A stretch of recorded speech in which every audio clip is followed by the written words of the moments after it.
নামাজের মুসল্লায় যখন দাঁড়ায় তারা বিনীতভাবে আল্লাহর সামনে দাঁড়ায়। নামাজের জায়নামাজে যখন দাঁড়াবো আমরা ভাববো হতে পারে এটাই আমার জীবনের শেষ নামাজ।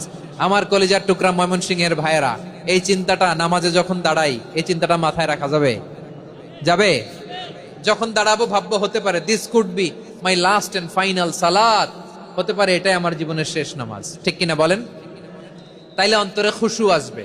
অনেকে বলে হুজুর নামাজে দাঁড়াই মনে থাকে না, কয় রাকাত পড়ছি ভুলে যাই, কি পড়ছি ভুলে যাই, দিন দুনিয়ার কথা খেয়াল আসে, সারা দিন যেটা মনে করতে পারি না নামাজে দাঁড়াইলে ওটা মনে পড়ে।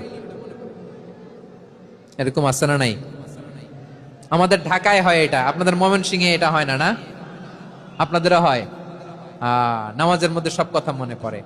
এজন্য মনে করতে হবে এটাই হতে পারে আমার জীবনের শেষ নামাজ।